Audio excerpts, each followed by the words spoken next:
আজকে আমরা আল মাওয়াহিবুল লাদুনিয়া থেকে ইমাম কাসতালানী রহমতুল্লাহ আলাইহি আল মাওয়াহিবুল লাদুনিয়ার মধ্যে রাসূল সাল্লাল্লাহু আলাইহি সাল্লামের জন্মবৃত্তান্তর আরও কিছু ঘটনা আমরা উল্লেখ করব। উনি আলোচনা করেছেন।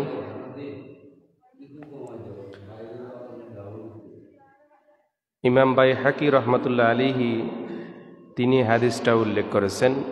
ইমাম কাসতালানী রহমতুল্লাহ আলাইহি আল মাওয়াহিবুল লাদুনিয়ার মধ্যেও তিনি এনেছেন। ইমাম বাইহাকি রহমতুল্লাহ আলাইহি হযরত হাসান ইবনে সাবিত রাদিয়াল্লাহু তাআলা আনহু থেকে তিনি একটি হাদিস বর্ণনা করেছেন যে হাসান ইবনে সাবিত রাদিয়াল্লাহু তাআলা আনহু তিনি বলতেছেন, আমার বয়স তখন 7 অথবা 8 বছর। হাসান ইবনে সাবিত রাদিয়াল্লাহু তাআলা আনহু তিনি রাসূল সাল্লাল্লাহু আলাইহি ওয়াসাল্লামের সাহাবী। তিনি বলতেছেন, আমার বয়স তখন 7 বছর কিংবা কি 8 বছর, 7 অথবা 8 বছর।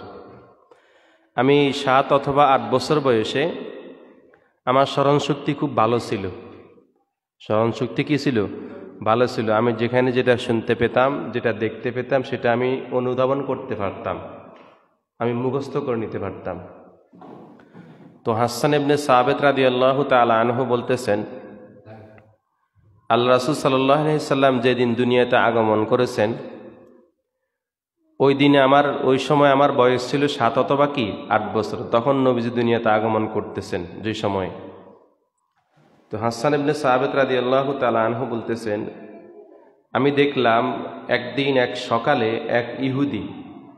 একজন ইহুদি চিৎকার করে বলতে লাগলো, ইহুদিদেরকে লক্ষ্য করে, যে হে আরবের মধ্যে যে সমস্ত ইহুদিরা আছো, মানে ইহুদিদের মধ্যে একজন ব্যক্তি, সে তার আরও যারা স্বজাতীয় আছে, ইহুদি জাতি যারা, তো তাদেরকে লক্ষ্য করে ওই ইহুদি ব্যক্তি বলতে লাগলো একদিন সকালবেলায়, যে হে আরবের যে সমস্ত ইহুদি জাতিরা আছো, তোমাদেরকে আমি একটি বিষয় কথা বলবো, তোমরা একত্রিত হও। তোমরা কি হও? একত্রিত হও। তো ওই ইহুদির কথা শুনে তখন ইহুদিদের যে সমস্ত ইহুদিরা আরও আছে, সকলে একত্রিত হয়েছে। সকলে কি হয়েছে? একত্রিত হয়েছে, তার কথা শুনবে। সে কি বলবে তার কথা শুনবে। তখন ওই ইহুদি ব্যক্তি তার স্বজাতীয়দেরকে লক্ষ্য করে বলতেছেন যে قد طلع نجم أحمد الذي يولد به في هذه الليلة, যে ইহুদি ব্যক্তি বলতেছেন قد طلع نجم أحمد الذي, যে আজকে রাত্রে আহমদ তারকা উদিত হয়েছে। সুবহানাল্লাহ। কি তারকা? আহমদ তারকা। قد طلع উদিত হয়েছে, আর নাজমু, নাজমু শব্দ তারকা, নাজমু শব্দ তো কি? তারকা। আর আহমদ মানে নবীজির নাম। আহমদ কার নাম? নবীজির নাম। একটা নাম মুহাম্মদ, একটা নাম আহমদ। তো ইহুদি বলতেছে কদ তালা নাজমু, আজকে আহমদ নামক তারকা উদিত হয়েছে, আল্লাজি ইউলাদু বিহি ফি হাযিহিল লাইলা, যার কারণে আজ রাতেই তার জন্মগ্রহণ হবে। সুবহানাল্লাহ। ওই ইহুদি আগ থেকে বলতেছেন যে আল্লাজি ইউলাদু বিহি ফি হাযিহিল লাইলা, যে আহমদ নামক তারকাটা উদিত হয়েছে, যার জন্মগ্রহণ হবে আজকে রাত্রে। যার জন্মগ্রহণ হবে কি? আজকে রাত্রে।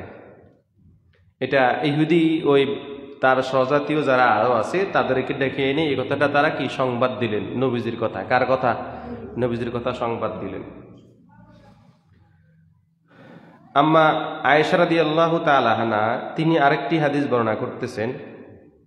একটু টিস্যু আছে না? টিস্যু দেন 2টা। আম্মা আয়েশা রাদিয়াল্লাহু তাআলা আনহা, উম্মুল মুমিনিন আম্মা জান আয়েশা রাদিয়াল্লাহু তাআলা আনহা তিনি বর্ণনা করতেছেন যে মক্কা শরীফে একজন ইহুদি বাস করত। মক্কা শরীফে একজন কি বাস করত? ইহুদি বাস করত।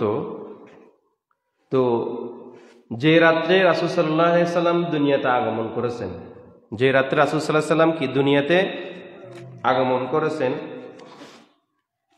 ওই যে ইহুদি বাস করতো, যে রাতে রাসূল সাল্লাল্লাহু আলাইহি সাল্লাম দুনিয়াতে আগমন করেছেন, ওই ইহুদি পুরো মক্কা নগরীর মধ্যে, পুরো মক্কা নগরীর মধ্যে এইভাবে বিভিন্ন জায়গায় যাইতে যায়। তখন মানে একবার হাঁটতে হাঁটতে হাঁটতে হাঁটতে হাঁটতে একবার এক জায়গায় যাইতেছে ওই রাত্রে, যে রাত্রে নবীজি কি করতেছে, আগমন করবে।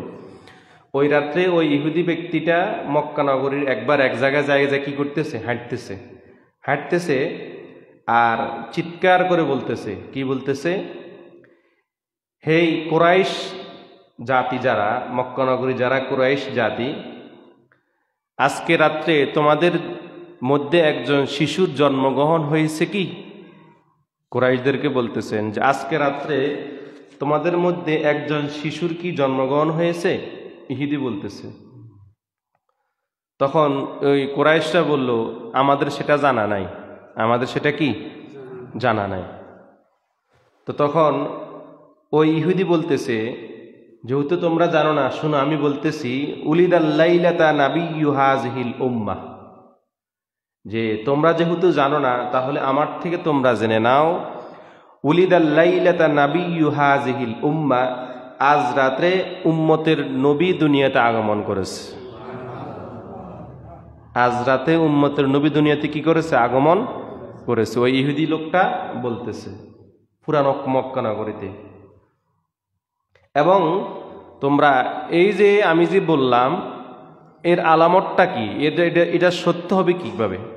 তখন ওই ইহুদি লোকটা আরো বলল, যদি তোমরা কেউ যদি তাকে সত্যতা প্রমাণ করতে চাও, যে আজ রাত্রে যে নবী উম্মতের নবী কি করেছে, দুনিয়াতে আগমন করেছে, যদি তোমরা সেটা প্রমাণ করতে যাও, তাহলে তোমরা তার পিঠের বাহুর মাঝখানে, তার পিঠের কি, এই পিঠের মাঝখানে তোমরা নবুয়তের খতমে নবুয়তের সিলমোহর তোমরা দেখতে পাবে। খতমে নবুয়তের কি সিলমোহর তোমরা কি সেখানে দেখতে পাবে। ইহুদিটা প্রমাণ দিয়ে দিল। সে কি দিয়ে দিল? প্রমাণ দিয়ে দিল। তো তখন তার এই কথাটা শুনে তখন একজন ইহুদি, সাথে সাথে একজন ইহুদি আয়েশা আম্মা আমর রাদিয়াল্লাহু তাআলা আনহার কাছে আসছে। আম্মা আমর রাদিয়াল্লাহু তাআলা আনহার কাছে আসছে। তো ওই লোকটা বলল যে ওই যে নবী, উম্মতের নবী যে দুনিয়াতে আগমন করছে, তার পিঠের মধ্যে খতমে নবুয়ত দেখবে। সে কার বংশের? সেটা হলো কুরাইশ বংশের মধ্যে আব্দুল মুত্তালিবের ছেলে আব্দুল্লাহর ঘরে। আব্দুল মুত্তালিবের ছেলে কার ঘরে? আব্দুল্লাহর ঘরে। আব্দুল্লাহর ঘরে ওই সন্তান কি দুনিয়াতে আসছে। তো ওই কথা শুনে ইহুদি কার কাছে গেছে? নবীজির ঘরে গেছে, আম্মা আমেনার কাছে। আম্মা আমর রাদিয়াল্লাহু তাআলা আনহার কাছে যাওয়ার পরে ওই ইহুদি লোকটা আম্মা আমেনাকে বলল, তোমার কি আজকে সন্তান দুনিয়াতে আসছে?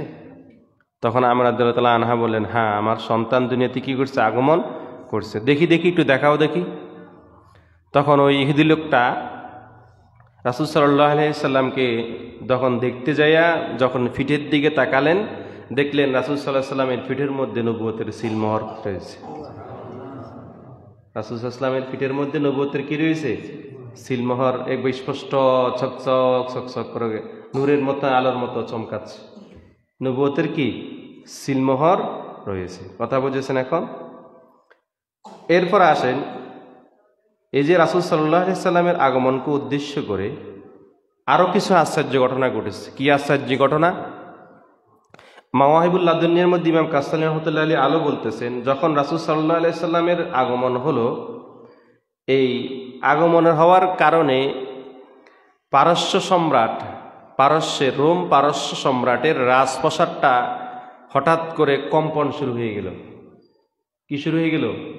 ভূমিকম্প। আমরা জানি না, ভূমিকম্পের মতো যখন পুরো শরীর কি কাঁপে না, এরকম ভূমিকম্পর মতো পারস্যের রাজপ্রাসাদ, কি পারস্যের রাজপ্রাসাদ, পারস্যের রাজপ্রাসাদ এরকম কম্পন শুরু হয়ে গেল নবীজির আগমনের কারণে। নবীজির কিসের কারণে?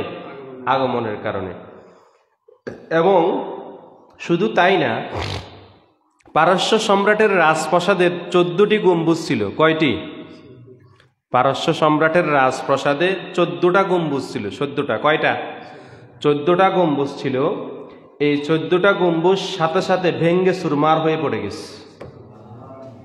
সাথে সাথে ভেঙ্গে কি হয়ে গেছে, চুরমার হয়ে পড়ে গেছে। কারণ যে সত্য নবী সত্য দিন নিয়ে দুনিয়াতে আগমন করছেন, মিথ্যার আর কোনো থাকার সুযোগ নাই, মিথ্যার আর কোনো থাকার কি সুযোগ নাই। কথা বুঝেছেন এখন? এরপরে তিনি আরো বলতেছেন যে বুহাইরা নামক একজন খ্রিস্টান পাদ্রী, বুহাইরা নামক একজন খ্রিস্টান পাদ্রী, ওই খ্রিস্টান পাদ্রীর গির্জার মধ্যে যে ফানির কূপ ছিল, কি ছিল? ফানির কূপ ছিল। রাসূল সাল্লাল্লাহু আলাইহি ওয়াসাল্লামের আগমনের কারণে সে ফানির কূপটা শুকিয়ে গেছে। ফানির কূপটা কি হয়ে গেছে? শুকিয়ে গেছে ওই দিন, আগমনের দিন। এরপরে আরো বলতেছেন যে আরো আশ্চর্যজনক ঘটনা হলো যে অনুরূপভাবে ইরানের মধ্যে 1000 বছর ধরে আগুন জ্বলতেছিল। কয় হাজার বছর? 1000 বছর। কয় হাজার বছর? 1000 বছর ধরে একটা জায়গায় অগ্নিকুণ্ডের মধ্যে কি জ্বলতেছে? আগুন জ্বলতেছে দীর্ঘ 1000 বছর ধরে। কয় হাজার বছর? 1000 বছর ধরে যে আগুন জ্বলতেছিল, যে আগুন কখনো বন্ধ হয় নাই, যে আগুন কখনো কি হয় নাই? বন্ধ হয় নাই। আর যেদিন রাসূল সাল্লাল্লাহু আলাইহি ওয়াসাল্লাম দুনিয়াতে আগমন করছেন, রাসূল সাল্লাল্লাহু আলাইহি ওয়াসাল্লামের আগমনের কারণে ওই ইরানের 1000 বছর যাবৎ জ্বলন্ত আগুন সাথে সাথে বন্ধ হয়ে গেছে। ইরানের 1000 বছর যাবৎ জ্বলন্ত আগুন, যে আগুন কখনো কি হয় নাই? বন্ধ হয় নাই। যেই দিন রাসূল সাল্লাল্লাহু আলাইহি ওয়াসাল্লাম দুনিয়াতে আগমন করেছেন, ওনার আগমনের করার কারণে ইরানের 1000 বছর যাবৎ জ্বলন্ত আগুন ঠটফস করে হঠাৎ করে বন্ধ হয়ে গেল রাসূল সাল্লাল্লাহু আলাইহি ওয়াসাল্লামের আগমনের কারণে। রাসূল ইসলামের কার কারণে? আগমনের কারণে এটা কি হয়ে গেল? বন্ধ হয়ে গেল। কথা বুঝেছেন এখন? এরপরে আরো কিছু অলৌকিক ঘটনা আছে। যে ঘটনা হলো কি, রাসূল সাল্লাল্লাহু আলাইহি ওয়াসাল্লামের আগমনের করার কারণে, রাসূল সাল্লাল্লাহু আলাইহি ওয়াসাল্লামের আগমন করার কারণে যে আকাশের মধ্যে, তখনকার সময় আকাশের মধ্যে শয়তানরা চলাফেরা করতে পারত। শয়তানরা কি করতে পারত? চলাফেরা করতে পারত। ফেরেশতারা যে সমস্ত কথাগুলা বলতেন, তো শয়তানরা ওই আকাশের মধ্যে কান লাগায়, একবারে আকাশের মধ্যে কান লাগায়া তারা এই কথাগুলো শুনতে পারত। তখন ওরা দুনিয়াতে আইসা এগুলো কি করত? প্রচার করত। উপরের কথা দুনিয়াতে এসে কি করত? প্রচার করত। তো যখন যেদিন রাসূল সাল্লাল্লাহু আলাইহি ওয়াসাল্লাম দুনিয়াতে আগমন করছেন, ওই দিনও তারা গেছেন আকাশের দিকে গেছেন ফেরেশতাদের কথা শুনতে। কাদের কথা? ফেরেশতাদের কথা শুনতে গেছেন। তো যখন নবীজি আগমন করছেন, আগমন করার সাথে সাথে যে আগে তারা সবসময় কান লাগায়া শুনতো, সেই দিন থেকে আর শয়তান কান লাগায় আর কোনো কথা শুনতে পায় না। কান লাগায় আর কোনো কথা কি করতে পায় না? শুনতে পায় না। তো এই ক্ষেত্রে আবার আরেকটা বিষয় দেখা গেছে, যেটা হলো কি, রাসূল সাল্লাল্লাহু আলাইহি ওয়াসাল্লামের আগমনের দিনে, রাসূল সাল্লাল্লাহু আলাইহি ওয়াসাল্লামের দেখি আগমনের দিনে আরো একটি ঘটনা ঘটেছে। যে ঘটনাটা হলো যে ওই যে শয়তানরা উপর দিকে যাওয়ার জন্য কান লাগায় কথা শুনতে যাওয়ার জন্য যাইতো, তখন যখন শয়তানরা উপর দিকে কান লাগায় শোনার জন্য যাইতো, তখন ওই দিন থেকে শয়তানা যাওয়ার সুযোগ পাইতো না। কেননা তারকা থেকে একটা খাজিল কি আসতো? জিলিক আসতো। কি আসতো? একটা জিলিক আসতো। জিলিকটা আইসা শয়তানের অস্ত্র হিসেবে ব্যবহার করত। শয়তানকে বাধা দেওয়া হিসেবে কি করত? বাধা করত, মানে বাধা দিত, যাতে শয়তান যাতে উপরের দিকে উঠতে কি না পারে। কথা বুঝেছেন এখন? তো তার মানে আমরা এই আশ্চর্য বিষয়গুলো আমরা জানলাম। এবার আসেন আমরা আল্লাহ রাসূল সাল্লাল্লাহু আলাইহি ওয়াসাল্লামের আরেকটি মুজিজা সম্পর্কে আমরা জানবো। যে আল্লাহ রাসূল সাল্লাল্লাহু আলাইহি ওয়াসাল্লাম দুনিয়াতে আগমন করেছেন। আল্লাহ রাসূল সাল্লাল্লাহু আলাইহি ওয়াসাল্লাম দুনিয়াতে আগমন করেছেন, একটা মুজিজা হলো তিনি খতনাকৃত অবস্থায় দুনিয়াতে আগমন করেছেন। খতনা মনে হয় বুঝেন নাই? খতনা বুঝেন নাই? মুসলমান হওয়া অবস্থায়। মুসলমানি করাই না ছেলেদেরকে? খতনা করান না? আমরা মনে হয় কিছু জানেন না মনে হয়। খতনা করায়নি? কথা বলেন, খতনা করাই না? দুনিয়াতে আসার পরে 3-4 বছর হওয়ার পরে আমরা ছেলেদেরকে, সন্তানদেরকে কি করাই?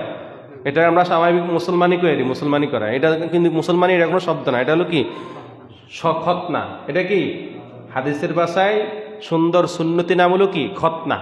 কি খতনা, যেটাকে আমরা মুসলমানি বলি। কি বলি? হুজুর আসলে কেন মুসলমানি করাইছে, কেন দোয়া টোয়া করে দেন, কি বুঝুন না মনে আমার কথা। তো এটাকে আপনারা কি বলবেন? খতনা বলবেন। কি বলবেন? খতনা। আমরা সবাই দুনিয়াতে আসার পরে আমরা সবাই কি দুনিয়াতে আসার পরে আমাদের খতনা করতে হয়েছে। কথা বলেন, আমরা দুনিয়াতে আসার পরে আমাদের খতনা কি করতে হয়েছে? করতে হয়েছে নাকি করে নাই? আমাদের বাবারা সকলে আমাদের খতনা করে নাই? করছে। কিন্তু আল্লাহ রাসূল সাল্লাল্লাহু আলাইহি সাল্লাম থেকে হাদিস এসেছে, রাসূল সাল্লাল্লাহু আলাইহি সাল্লাম থেকে বর্ণনা করেছেন হযরত আবু রাদিয়াল্লাহু তাআলা আনহু। আবু রাদিয়াল্লাহু তাআলা আনহু বলতেছেন যে রাসূল সাল্লাল্লাহু আলাইহি সাল্লাম বললেন যে আমি খতনাকৃত অবস্থায় দুনিয়াতে আগমন করেছি। মানে রাসূল সাল্লাল্লাহু আলাইহি সাল্লাম যখন দুনিয়াতে আগমন করছেন, তিনি খতনাকৃত অবস্থায় দুনিয়াতে কি করেছেন? আগমন করেছেন। ওনার আর দুনিয়াতে এসে খতনা করার প্রয়োজন হয় না। বুঝেন না মনে হয় কথা? রাসূল সাল্লাল্লাহু আলাইহি সাল্লাম দুনিয়াতে আগমন করেছেন কি অবস্থায়? খতনা অবস্থায় দুনিয়াতে আগমন করেছেন। এই হাদিসটি ইমাম তাবরানী রাহমাতুল্লাহি আলাইহি আল মুজামুল আওসাতের মধ্যে উল্লেখ করেছেন। হযরত আনাস রাদিয়াল্লাহু তাআলা আনহু থেকে বর্ণিত। কার থেকে? হযরত আনাস রাদিয়াল্লাহু তাআলা আনহু থেকে বর্ণিত। তিনি বলতেছেন রাসূল সাল্লাল্লাহু আলাইহি সাল্লাম ইরশাদ করেছেন যে কি মিন কিরামাতি আলা রব্বি আন্নি, আল্লাহ তাআলা আমাকে যে সমস্ত মর্যাদাগুলা দিয়েছেন, কারামত দিয়েছেন, মর্যাদা দিয়েছেন, তার মধ্যে একটি মর্যাদা আল্লাহ তাআলা আমাকে দিয়েছেন উলিদতু মাখতুনান। উলিদতু মাখতুনান, ইন্নী ক্বাদ উলিদতু মাখতুনান। আল্লাহ তাআলা আমাকে যে সমস্ত মর্যাদাগুলো দিয়েছেন তার মধ্যে একটি মর্যাদা হলো উলিদতু মাখতুনান, আমি খতনাকৃত অবস্থায় দুনিয়াতে আগমন করেছি। রাসূল বলতেছেন কি উলিদতু মাখতুনান, আমি খতনাকৃত অবস্থায় দুনিয়াতে কি করেছি? আগমন করেছি। এরপর তিনি আর বলতেছেন ওয়ালাম ইয়ারা আহাদুন সাওআতি, আর আমি যে খতনাকৃত অবস্থায় দুনিয়াতে আগমন করেছি, আমার এই যে লজ্জাস্থান, পৃথিবীর কেউ আমার এই লজ্জাস্থান দেখে নাই। রাসূল সাল্লাল্লাহু আলাইহি সাল্লামের লজ্জাস্থান কেউ কি? রাসূল সাল্লাল্লাহু আলাইহি সাল্লামের লজ্জাস্থান পৃথিবীতে কেউ দেখে নাই। কথা বুঝেছেন এখন? রাসূল সাল্লাল্লাহু আলাইহি সাল্লামের লজ্জাস্থান পৃথিবীতে কেউ দেখে নাই। এ প্রসঙ্গে আমরা আরেকটি হাদিস দেখব। হযরত ইবনে ওমর রাদিয়াল্লাহু তাআলা আনহু বলতেছেন, হযরত ইবনে ওমর রাদিয়াল্লাহু তাআলা আনহু বলতেছেন যে উলিদা রাসূলুল্লাহ সাল্লাল্লাহু আলাইহি ওয়াসাল্লাম মাসরুরান মাখতুনান। উলিদা রাসূলুল্লাহ সাল্লাল্লাহু আলাইহি সাল্লাম, আল্লাহ রাসূল সাল্লাল্লাহু আলাইহি সাল্লাম জন্মগ্রহণ করেছেন মাসরুরান মাখতুনান, খতনাকৃত অবস্থায় আল্লাহ রাসূল সাল্লাল্লাহু আলাইহি সাল্লাম দুনিয়াতে আগমন করেছেন। কি অবস্থায়? খতনা করা অবস্থায় নবীজি দুনিয়াতে কি আগমন করেছেন। দুনিয়াতে এসে নবীজির খতনা করার দরকার হয় নাই। কথা বুঝেছেন এখন? এরপর আসেন ইমাম হাকিম রহমাতুল্লাহ আলাইহি আল মুস্তাদরাকের মধ্যে তিনি আরো বলতেছেন যে কি ওয়াকাত তাওয়াতারাতিল আখবারু আন্না রাসূলুল্লাহি সাল্লাল্লাহু আলাইহি ওয়াসাল্লাম উলিদা মাখতুনান, যে আল্লাহ রাসূল সাল্লাল্লাহু আলাইহি সাল্লাম যে খতনাকৃত অবস্থায় দুনিয়াতে আগমন করেছেন, এটা একবারে মুতাওয়াতির পর্যায়ে বর্ণনা এসেছে। মুতাওয়াতির মানে সবচাইতে বেশি বর্ণনা, সবচাইতে কি বেশি বর্ণনায় মুতাওয়াতির পর্যায়ে বর্ণনা এসেছে যে আল্লাহ রাসূল সাল্লাল্লাহু আলাইহি সাল্লাম দুনিয়াতে খতনাকৃত অবস্থায় দুনিয়াতে কি করেছেন? আগমন করেছেন। আল্লাহ রাসূল সাল্লাল্লাহু আলাইহি সাল্লাম দুনিয়াতে খতনাকৃত অবস্থায় কি করেছেন? আগমন করেছেন। কথা বুঝেছেন এখন? এবার আসেন আমরা আরো একটু বিষয় জানব, যে বিষয়টা হলো রাসূল সাল্লাল্লাহু আলাইহি সাল্লামের এই দুনিয়াতে আসার বিষয়ে আমরা আরো কয়েকটি বিষয় জানব। যে তিনি আশ্চর্যজনক ঘটনাগুলোর মধ্যে একটি ঘটনা হলো যেটা এই সিরাতে হালাবিয়ার মধ্যে ইমাম হালাবি রহমতুল্লাহ আলাইহি, ইমাম হালাবি রহমতুল্লাহ আলাইহি তিনি সিরাতে হালাবিয়ার মধ্যে তিনি এই ঘটনাগুলো উল্লেখ করেছেন। কি ঘটনা উল্লেখ করেছেন? যে অন্যান্য সন্তানরা আমরা যখন দুনিয়াতে আগমন করি, দুনিয়াতে আগমন করা অবস্থায় আমরা দুনিয়াতে আগমন করি, আমাদের মায়ের নাভির সাথে আমাদের নাভি যুক্ত থাকে। কি থাকে? আমাদের মায়ের নাভির সাথে আমাদের নাড়ি কি থাকে? যুক্ত থাকে না? আমাদের মায়ের নাভির সাথে একটা নার আছে, ওই নারটা মায়ের নাভির সাথে কি থাকে? যুক্ত থাকে, একত্রিত থাকে, একসাথে অবস্থায় থাকে। আর যখন দুনিয়াতে আসার পরে তখন দাত্রী বলেন বা সিজারে যখন বাচ্চা হয় তখন ডাক্তাররা ওই নারটা কি দেয়? কাটানা মনে হয় কাটানা, আমাদের মনে হয় কাটানো মনে হয়। বুঝুন না মনে হয় আমার কথা? আমরা যখন দুনিয়াতে আগমন করছি, দুনিয়াতে আগমন করা অবস্থায় আমাদের মায়ের নাভির সাথে আমাদের নার কি থাকে? সংযুক্ত থাকে না? সংযুক্ত থাকে। তো যখন দাঁতের নর্মালও হয়, বাড়িতে হয়, তখন দাঁতটি একটা ব্লেড দিয়া ও নারটা কি দেয়? নাকি মিথ্যা কথা কইছি? নারটা কি করে? কাটে না? আবার যখন হাসপাতালে সিজারে রোগ বাচ্চা হয়, তখন ডাক্তারে কি করে? নারটা কেটে দেয়। তো রাসূল সাল্লাল্লাহু আলাইহি ওয়াসাল্লাম কি এসেছে মজা দেখেন, তিনি দুনিয়াতে আগমন করছেন। ইমাম হালাবি রহমতুল্লাহ আলাইহি তিনি সিরাতে হালাবিয়ার মধ্যে উল্লেখ করতেছেন যে রাসূল সাল্লাল্লাহু আলাইহি সাল্লাম দুনিয়াতে আগমন করেছেন, নাভি কাটা অবস্থায় দুনিয়াতে আগমন করেছেন। কি কাটা অবস্থায়? নাভি কাটা অবস্থায় দুনিয়াতে কি করেছেন? আগমন করেছেন। এবং তিনি বলতেছেন যে আমরা দুনিয়াতে আগমন করি, আমাদের শরীরের মধ্যে রক্ত নিয়ে আমরা কি করি? রক্ত নিয়ে একবারে পুরো শরীর ময়লা অবস্থা আমরা দুনিয়াতে কি করি? দুনিয়াতে আসি না?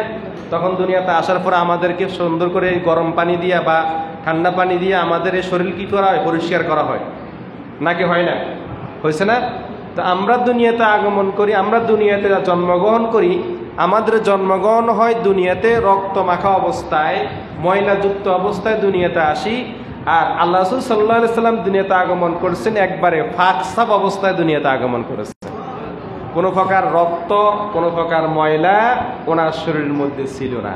সুবহানাল্লাহ, কথা বুঝেছেন? এখন তিনি আরো বলতেছেন যে আমরা দুনিয়াতে আগমন, আমরা দুনিয়াতে আসি, আমরা কি দুনিয়াতে আসি উলঙ্গ অবস্থায়। কি অবস্থায়? কথা বলে না। আমরা দুনিয়াতে আসি কি অবস্থায়? উলঙ্গ অবস্থায় আসি। আর আল্লাহ রাসূল সাল্লাল্লাহু আলাইহি সাল্লাম দুনিয়াতে আগমন করেছেন জান্নাতের পোশাক পরে অবস্থায় দুনিয়াতে আগমন করেছেন।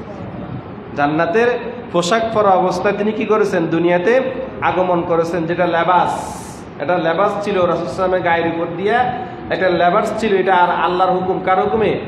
যে লেবাসটা কেন দেওয়া হয়েছে? যেহেতু রাসূল সাল্লাল্লাহু আলাইহি সাল্লামের গায়ে যদি লেবাসটা না থাকতো, ওনার লজ্জাস্থান কেউ দেখে ফেলতো। এই জন্য রাসূল সাল্লাল্লাহু আলাইহি সাল্লাম বলছে না যে আমার লজ্জাস্থান পৃথিবীতে কেউ দেখে নাই। কেন দেখে নাই? ওনার শরীরটা, পুরো শরীরটাই তো নূর, পুরো শরীরটাই কি নূর, আলো চকচক করতেছে।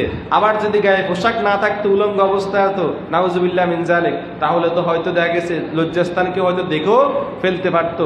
এই জন্য ওনার সম্মানার্থে, আল্লাহ রাসূলের সম্মানার্থে নূরী হয়ে দুনিয়াতে আগমন করছেন ঠিকই, কিন্তু ওনার শরীরের মধ্যে আল্লাহ তাআলা একটা বেহেশতি পোশাক দিয়ে দিয়েছে। এগুলো আমি কিতাব থেকে বলতেছি, সিরাতের কিতাব থেকে, আল বিদায়া ওয়ান নিহায়া। আল বিদায়া ওয়ান নিহায়ার মধ্যে ইবনে কাসির রহমতুল্লাহ আলাইহি, তাফসীর ইবনে কাসিরের লেখক, তিনি একটি কিতাব লিখেছেন। কিতাবটার নাম হলো কি? আল বিদায়া ওয়ান নিহায়া। আল বিদায়া ওয়ান নিহায়া। এই কিতাবটা আমার কাছে আছে, 14 খণ্ডের কিতাব। 14 খণ্ডের কিতাব। পৃথিবীর শুরু থেকে শেষ পর্যন্ত ইতিহাসের উপরে হাদিস দ্বারা তিনি সম্পূর্ণ আলোচনা করেছেন। এই কথাগুলো তিনি আল বিদায়া ওয়ান নিহায়ার মধ্যে উল্লেখ করেছেন, আমরা বানায় বলতেছি না। তাহলে আল বিদায়া ওয়ান নিহায়ার মধ্যে আসছে আল্লাহ রাসূল সাল্লাল্লাহু আলাইহি সাল্লাম লেবাস পরিহিত অথবা দুনিয়াতে কি করেছেন? আগমন করেছেন। এবং তিনি যখন দুনিয়াতে আগমন করেছেন, ওনার চোখের মধ্যে সুরমা লাগানো অবস্থায় ছিল। কি অবস্থায়? সুরমা লাগানো অবস্থায় ছিল। সুরমা, আমরা তো দুনিয়াতে আসার পরে বড় হইয়া যখন আস্তে আস্তে সুরমা ব্যবহার করা তো সুন্নত। সুরমা ব্যবহার কি সুন্নত না? সুন্নত। এটা আমরা যখন দুনিয়াতে আসি, তখন যখন বড় হয়, যখন বাচ্চা 2-3 বছর হয়, তখন মারা সুন্দর করে চোখের মধ্যে কি লাগাই দেয়? সুরমা টুরমা লাগাই দেয়। অথচ আল্লাহ রাসূল সাল্লাল্লাহু আলাইহি সাল্লাম যখন দুনিয়াতে আগমন করেছেন, ওনার কি ছিল? ওনার চোখের মধ্যে কি সুরমা লাগানো অবস্থায় তিনি দুনিয়াতে কি করেছেন? আগমন করেছেন। কথা বুঝেছেন? এখন এরপর আসেন আল্লাহ রাসূল সাল্লাল্লাহু আলাইহি সাল্লামের মুজিজা নিয়ে আরো বর্ণিত হয়েছে যে আমরা যখন দুনিয়াতে আগমন করি, এই ঘটনাটা আমরা কথা বলবো আব্দুল হক মুহাদ্দিস দেহলভী রহমাতুল্লাহ আলাইহি, যিনি ভারতবর্ষের প্রথম মুহাদ্দিস, যিনি কি ভারতবর্ষের প্রথম মুহাদ্দিস, তিনি বর্ণনা করতেছেন রাসূল সাল্লাল্লাহু আলাইহি সাল্লামের জন্ম বৃত্তান্ত নিয়ে, যে কি আমরা দুনিয়াতে আগমন করছি মায়ের লজ্জাস্থান দিয়া। কি দিয়া? মায়ের লজ্জাস্থান দিয়ে আমরা দুনিয়াতে জন্মগ্রহণ করেছি। আমরা দুনিয়াতে জন্মগ্রহণ করছি কি দিয়া? মায়ের লজ্জাস্থান দিয়ে আমরা দুনিয়াতে কি করেছি? জন্মগ্রহণ করেছি। তো আব্দুল হক মুহাদ্দিস দেহলভী রহমাতুল্লাহ আলাইহি তিনি একটি কিতাব লিখেছেন, আল মাদারিজুন নবুওয়াত। আল মাদারিজুন নবুওয়াত কিতাবটা 8 খণ্ড। কয় খণ্ড? 8 খণ্ড, এটা আমার কাছে আছে। আল মাদারিজুন নবুওয়াতের মধ্যে আব্দুল হক মুহাদ্দিস দেহলভী রহমতুল্লাহ আলাইহি তিনি বলতেছেন যে আমাদের রাসূল সাল্লাল্লাহু আলাইহি সাল্লাম যখন দুনিয়াতে আগমন করেছেন, রাসূল সাল্লাল্লাহু আলাইহি সাল্লাম যখন দুনিয়াতে আগমন করেছেন, আমরা আসছি মায়ের লজ্জাস্থান দিয়ে, আমরা আসছি কান্তে মায়ের লজ্জাস্থান দিয়ে। সমস্ত নবী এবং রাসূল যা আসছেন মায়ের লজ্জাস্থানের উপর দিয়ে, নাভি এই মাসের তলফাট দিয়ে, লজ্জাস্থান দিয়ে আসেন নাই। সমস্ত নবীরা মায়ের লজ্জাস্থান দিয়ে কি আসেন নাই, ওনারা আসছেন কি দিয়া, তো লজ্জাস্থানের উপর দিয়া তলফাট, যে তলফাটটা আছে নাভির নিচে দিয়া, এই তলফাট দিয়া কুদরতিভাবে আল্লাহ তাআলা একটা ফাঁকা রাস্তা করে দিয়েছেন। ওই ফাঁকা রাস্তা দিয়ে সমস্ত নবীরা দুনিয়াতে আগমন করছেন। এরা হলো নবীদের সম্মান। কার সম্মান? নবী তো নবী, আমরা তো উম্মত। নবীরা তো নবী, নবীরা কি নবী, নবীদের সাথে উম্মতের কোনো মেসাল হবে না। নবীরা তো নবী, নবীদের সাথে উম্মতের কোনো মেসাল দেওয়ার সুযোগ কি নাই। এবার যেহেতু আমাদের রাসূল হলেন সর্বশ্রেষ্ঠ নবী, আমাদের রাসূল কি সর্বশ্রেষ্ঠ নবী, সাইয়্যিদুল মুরসালিন, ইমামুল মুরসালিন, তার সম্মানটা কত বড়। তার সম্মানার্থে আল্লাহ তাআলা ওনাকে এমন জায়গা দিয়ে দুনিয়াতে পাঠালেন যে ওনার মা আম্মা আমরা রাদিয়াল্লাহু তাআলা আনহার বাম উরু, কি উরু, এটাকে আমরা রান বলি, কি বলি, রান। এটাকে স্বাভাবিক ভাষায় উরু বলা হয়। কি বলা হয়? উরু বলা হয়। উরু হাদিসের ভাষায় উরু শব্দটা আসছে। রাসূল সাল্লাল্লাহু আলাইহি সাল্লাম দুনিয়াতে আগমন করছেন ওনার মায়ের বাম উরু দিয়ে, এই যে বাম পাঁজর আছে না, বাম পাঁজরের উজুর দিয়ে আল্লাহ তাআলা কুদরতিভাবে একটা ফাঁকা রাস্তা করে দিয়েছেন। ওই কুদরতিভাবে ফাঁকা রাস্তা দিয়ে আমাদের রাসূল দুনিয়াতে সিজদারত অবস্থায় এসেছেন। কি অবস্থায়? সিজদারত অবস্থায় দুনিয়াতে আগমন করেছেন। তার মানে বোঝা গেল আল্লাহ রাসূল সাল্লাল্লাহু আলাইহি সাল্লামের জন্ম বৃত্তান্ত এগুলো আমাদের জানা দরকার আছে কিনা? নাই, অবশ্যই আছে। এগুলো জানলে কি হবে? আমাদের ঈমান বাড়বে। কি বাড়বে? ইমানের মজবুত হবে, ইমানের নূর বাড়বে, রাসূলের প্রতি আরো মহব্বত বাড়বে। রাসূলের প্রতি আর কি বাড়বে? মহব্বত বাড়বে। রাসূলের মর্যাদা আমরা জানতে পারবো, রাসূল কেমন, রাসূল কেমন মর্যাদা আল্লাহ ওনাকে দিয়েছেন, কেমন মর্যাদাবান তিনি নবী।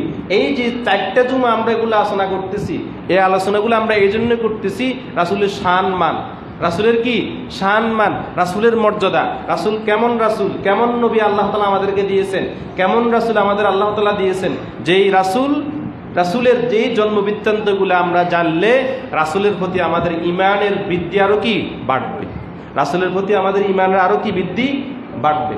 কথা বুঝেছেন? এখন এবার আসেন সর্বশেষ আমরা শেষ করে দিচ্ছি। আমরা তো 4 জুমাতের আলোচনাই করলাম। এবার আসেন রাসূল সাল্লাল্লাহু আলাইহি সাল্লাম কোন দিন কোন বছরে দুনিয়াতে আগমন করেছে। রাসূল সাল্লাল্লাহু আলাইহি সাল্লাম কোন দিন কোন বছরে দুনিয়াতে আগমন করছেন। এতদিন তো আমরা বৃত্তান্ত আলোচনা করছি, বৃত্তান্ত কি করছি? আলোচনা করছি। তো এবার সর্বশেষ আমরা জানবো রাসূল সাল্লাল্লাহু আলাইহি সাল্লাম দুনিয়াতে আগমনের কোন বছর দুনিয়া আমরা আমাদের জন্ম বৃত্তান্ত লিখি না যে 2024 সালের অথবা 2020 সালের অমুক মাসে এত তারিখ। কি আমাদের জন্ম এর মধ্যে আমরা সনদের মধ্যে আমরা লিখি না 1995 সালের 19 আগস্টের 1900 এত তারিখ লিখি না আমরা। তো রাসূলের জন্মের বিষয়ে কি জানা দরকার আছে না? আছে। রাসূল সাল্লাল্লাহু আলাইহি সাল্লামের আগমনের বিষয় নিয়ে 3টা মত আসছে। কয়টা মত? 3টা মত। রাসূল সাল্লাল্লাহু আলাইহি সাল্লামের আগমনের বিষয় নিয়ে 3টা মত আসছে।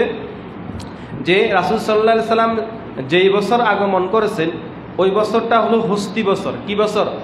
হস্তি বছর। বছর নিয়ে রাসূল সাল্লাল্লাহু আলাইহি সাল্লামের এই মতপাক্য নাই। মানে রাসূল সাল্লাল্লাহু আলাইহি সাল্লাম যে বছর দুনিয়াতে আগমন করেছেন এটা নিয়ে কোনো কারো কি ইখতিলাফ নাই। তো রাসূল সাল্লাল্লাহু আলাইহি সাল্লাম যে বছর আগমন করছেন এটা হলো আমুল ফিল, হস্তি বছর রাসূল সাল্লাল্লাহু আলাইহি সাল্লাম আগমন করেছেন।